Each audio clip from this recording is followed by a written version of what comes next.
지난해 6월 탈덕수용소 채널은 문을 닫았지만 허위 영상은 아직도 온라인에 망령처럼 떠돌면서 장원영을 괴롭히고 있는데요. 그러던 지난해 7월 드디어 운영자 신상이 확보됐습니다. 1988년생 여성 박모 씨인데요. 유튜브가 채널 운영자의 신상 정보를 제공한 건 세계적으로도 드문 일이었습니다. 오늘은 1심 판결에 불복한 탈덕수용소에 대해서 알아보겠습니다. 장원영은 중국 사람이다. 남자 연예인과 사귄다. 중고 명품을 입고 패션쇼에 갔다. 이런 연예인 관련 가짜 뉴스를 무차별로 생산하던 유튜브 채널인 탈덕수용소. 2021년 개설된 탈덕수용소는 비슷한 성격의 사이버 레카 중에서도 가장 악질적인 채널이었습니다. BTS, 아이브, 에스파, 뉴진스 등 인기 아이돌을 공격 대상으로 삼았는데 그룹 아이브의 멤버 장원영도 그 핵심 표적 중에 하나였습니다. 다른 유튜버들의 과장 왜곡은 애교로 보일 정도로 이 탈덕수용소는 아예 없는 사실을 100% 날조해서 연예인 관련 이슈를 무차별로 생산했습니다. 연예인 실명과 사진을 그대로 갖다 썼고 자극적 제목과 썸네일로 이용자의 눈길을 끌었습니다.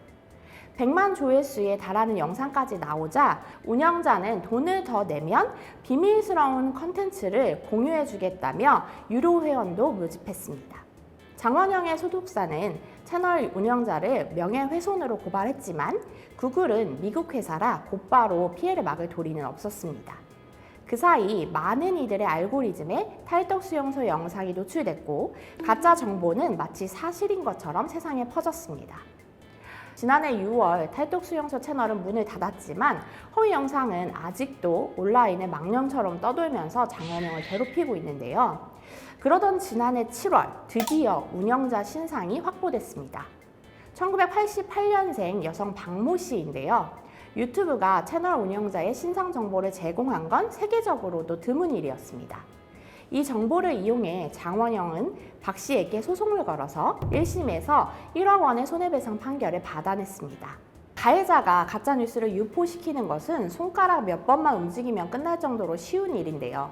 그러나 피해자가 허위 정보를 차단하고 유포자에게 배상을 받아내기 위해선 미국 대기업인 구글과 거대한 미국의 사법 체계를 움직여야 하는 일이었습니다. 장원영을 걱정했던 팬들의 역할도 컸는데요. 팬들은 탈덕수용소의 영상을 일일이 이미지로 따서 소속사에 건넸고 직원들 역시 영상 캡처와 번역에 동참했습니다.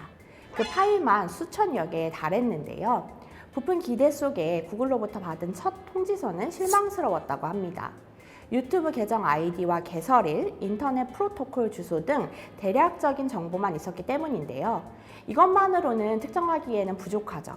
그래서 재차 구글에 구체적인 정보를 요구했지만 이번에는 탈덕수용소가 수익 창출을 하는 계좌 정도였을 뿐입니다. 그렇게 세 번째 시도 만에 이름과 주소를 알아낼 수 있다고 합니다.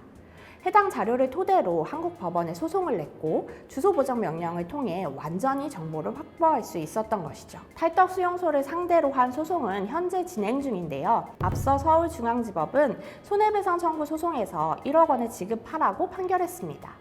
박 씨는 항소했고 연예인에 대한 공익, 알 권리가 목적이었다고 변명했습니다. 그렇다고 해도 본인은 이를 통해서 수익을 받고 있는 것인데요.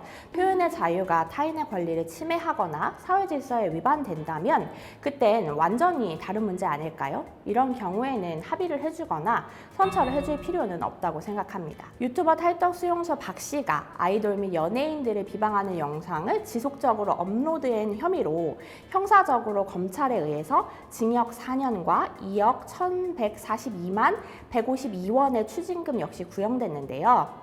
이에 대해서 검찰은 박 씨는 총 5회에 걸쳐 피해자들을 모욕하고 적극적으로 허위 사실을 유포해서 명예를 훼손하는 등 매니지먼트 활동을 방해했다고 밝혔습니다. 박 씨는 자필 반성문을 제출하며 선처를 호소했으며 피해자들께 큰 상처를 드려 죄송하고 깊이 반성하고 있다. 큰 상처를 드려 후회 중이고 죄책감에 비관적인 생각이 끊이질 않았다. 인터넷 세상에 갇혀 지내 판단을 못했던 것 같다고도 밝혔습니다. 장원영 씨에 대한 선고 기일은 12월 18일로 예정되어 있는데요. 이전에 박 씨는 가수 강다니엘에 대한 허위사실 및 악성 루머 유포로 인해 1심에서 벌금 1,000만 원을 선고받았으며 장원영과 소속사 스타쉽 엔터테인먼트가 제기한 손해배상 소송에서도 법원은 박 씨에게 1억 원을 지급하라고 판결했습니다. 방탄소년단의 비와 정국 또한 9천만 원의 손해배상 청구를 제기했고 강다니엘 역시 1억 원의 민사소송 방침을 밝힌 상태입니다. 또한 검찰의 청구로 박 씨에 대해서 추징 보전도 인정이 되었는데요. 이번에 추징 보전된 박 씨의 재산은 부동산과 예금 채권 등이며 모두 2억 원 상당입니다.